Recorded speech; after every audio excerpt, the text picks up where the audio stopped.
Spoštovani Slovenci in Slovenke, sodržavljanke in sodržavljani. Staro leto se poslavlja skupaj z mejami znotraj Evrope.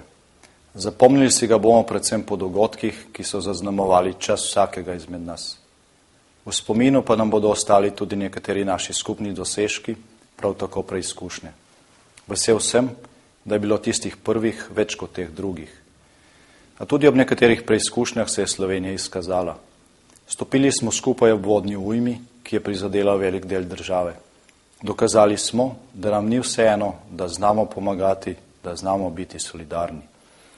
Ko sem prvo soboto po razdejanju obiskal Železnike, sem bil tako kot leta 1991 ponosen na Slovenijo. Na stotine prostovoljcev v uniformah in v civilu je pomagalo. Na tisoče vas je darovalo prostovoljne prispevke.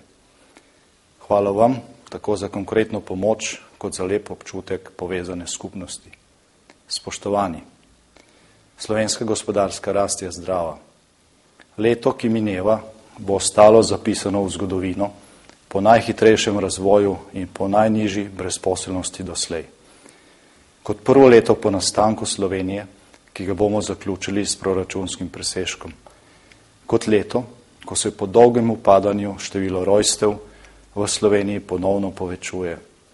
Ko smo kot prva nova članica Evropske unije uspešno uvedli evro. Slovenija bo v letu 2008 rasla naprej. Utrdila bo svoj ugled v družini evropskih narodov in v svetu. Zdrava rast bo omogočila večje plače in pokojnine ter več štipendij za mlade. Tistim, ki so jih še posebej prizadele podražitve hrane in nekaterih storitev, bomo solidarno pomagali. Za vsakega izmed nas pa bo prihajajoče leto predvsem takšno, kakršnega si bomo naredili. Predvsem v naših lastnih rokah so barve za dni, ki si bodo sledili po 1. januarju 2008. Ne pustimo, da drugi odločijo o tem, kako se počutimo. Na Silvestrovo vam želim toplih in iskrenih besed iz plemenitih src, v novem letu pa zdravja, sreče in vse dobro.